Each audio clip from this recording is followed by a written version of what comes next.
کبھی سوچا ہے کہ ایک دعا جو روزانہ لاکھوں لوگ پڑھتے ہیں وہ کچھ لوگوں کی زندگی میں تو انقلاب لے آتی ہے، لیکن کچھ کے لیے صرف الفاظ ہی رہتی ہے؟ آخر ایسا کیوں ہے؟ آج ہم ابن عربی کی نظر سے دیکھیں گے کہ سورہ فاتحہ کی اصل طاقت کیا ہے، اس کی وہ چھپی ہوئی گہرائی کیا ہے جو سب پر نہیں کھلتی۔ تو سوال یہی ہے کہ ایک ہی دعا کسی کے لیے سب کچھ بدل دیتی ہے اور کسی کے لیے کچھ بھی نہیں، اس میں آخر ایسا کون سا راز چھپا ہے؟ اور اس کا جواب ہے تو بہت سادہ، لیکن اس میں گہرائی بہت ہے۔ فرق الفاظ کا نہیں بلکہ سمجھ کا ہے۔ سورہ فاتحہ کی طاقت صرف اسے دہرانے سے نہیں ملتی، بلکہ اس کی روح کو سمجھنے اور دل سے اس کے ساتھ جڑنے سے کھلتی ہے۔ تو چلیں اس سمجھ کے سفر کا پہلا قدم اٹھاتے ہیں جو دعا کے آغاز میں ہی چھپا ہے، یعنی ہر چیز سے پہلے اپنے خالق سے شروع کرنے میں۔ دیکھتے ہیں کہ یہ کیسے ہوتا ہے۔ دیکھیں، عام طور پر انسان جب بھی کچھ شروع کرتا ہے تو اپنی پریشانیوں سے، اپنے ڈر سے، اپنے مسائل سے کرتا ہے، لیکن اللہ ہمیں ایک بالکل مختلف طریقہ سکھا رہا ہے۔ وہ سکھاتا ہے کہ جب آغاز مجھ سے کرو گے تو ہر دوسری چیز خود بخود اپنی صحیح جگہ پر آ جائے گی۔ ابن عربی نے اسی نقطے کو کیا خوبصورتی سے بیان کیا ہے۔ وہ کہتے ہیں جو اللہ سے شروع کرتا ہے وہ کبھی نقصان میں نہیں رہتا، کیونکہ جب کوئی تقدیر لکھنے والے کا ہاتھ تھام لیتا ہے تو اسے اس تقدیر کے اندر ہونے والی کسی بھی چیز سے ڈر نہیں لگتا۔ اب ذرا اس لفظ رب کے معنی پر غور کریں۔ رب کا مطلب صرف پیدا کرنے والا نہیں ہے، نہیں، یہ اس سے کہیں زیادہ گہرا ہے۔ رب وہ ہے جو صرف بناتا نہیں بلکہ پرورش بھی کرتا ہے، سکھاتا بھی ہے، ہماری اصلاح بھی کرتا ہے، ہمیں بڑھاتا ہے اور ہمیں مکمل کرتا ہے۔ تو اس کا مطلب کیا ہوا؟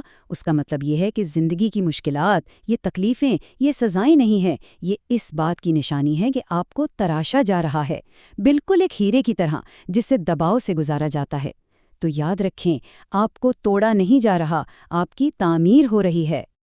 اور یہاں ایک بہت ہی زبردست نقطہ ہے۔ عام طور پر یہ سمجھا جاتا ہے کہ میری عبادت کرو تب میں تم پر رحم کروں گا، لیکن سورہ فاتحہ ہمیں سکھاتی ہے کہ نہیں، میں پہلے ہی تم پر رحم کرتا ہوں، اور یہی وجہ ہے کہ تم میری عبادت کرتے ہو۔ یعنی اللہ کی رحمت اطاعت کا انعام نہیں بلکہ ایک پہلے سے موجود تحفہ ہے۔ یہ ایک چھوٹی سی بات عبادت کے پورے تصور کو بدل دیتی ہے۔ اچھا، تو جب انسان کو یہ احساس ہو جاتا ہے کہ اللہ کی رحمت تو پہلے سے ہی موجود ہے، تو اس کا رد عمل کیا ہوتا ہے؟ یہ ہمیں سورہ کے اگلے حصے میں ملتا ہے، جہاں بندہ اپنی ضرورت، اپنی محتاجی کا اقرار کرتا ہے۔ جب ہم کہتے ہیں ایاک نعبد، یعنی ہم تیری ہی عبادت کرتے ہیں، تو یہ صرف ایک وعدہ نہیں ہے، یہ اس بات کا اعتراف ہے کہ عبادت کرنے کی یہ جو توفیق ملی ہے، یہ بھی خود اللہ کا ہی ایک تحفہ ہے۔ یہ ہماری اپنی طاقت یا خوبی نہیں۔ یہ سوچ ہمارے اندر سے اس غرور کو ختم کر دیتی ہے کہ ہمارے نیک اعمال ہماری اپنی کوششوں کا نتیجہ ہیں۔ کبھی کبھی جب زندگی بہت بھاری لگتی ہے، جب دل تھک جاتا ہے، تو یہ بھی ایک دعوت ہوتی ہے۔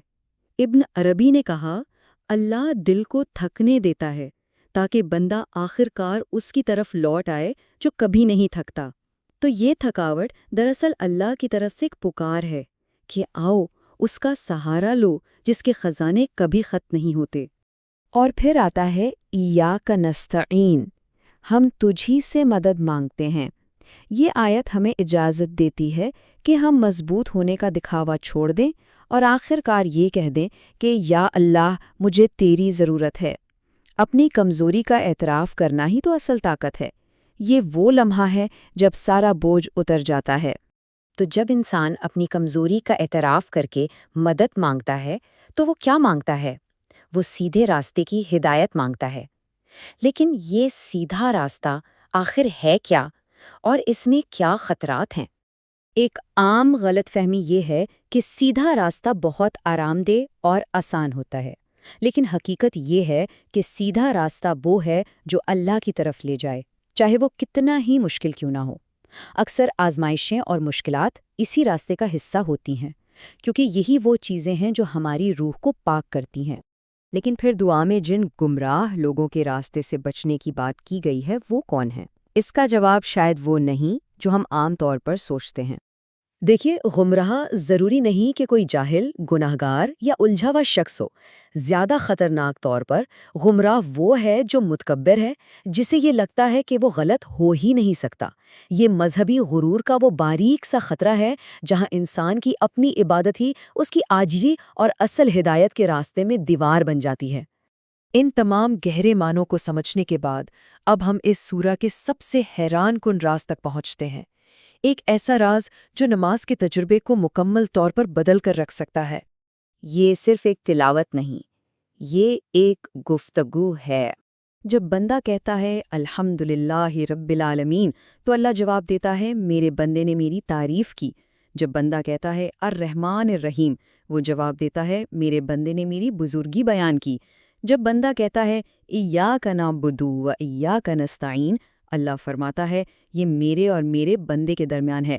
اور جب بندہ ہدایت مانگتا ہے تو اللہ فرماتا ہے اور میرے بندے کے لیے وہ سب کچھ ہے جو اس نے مانگا۔ یہ احساس نماز کو ایک تنہا عمل سے نکال کر خالق کے ساتھ ایک گہری حقیقی مکالمے میں بدل دیتا ہے۔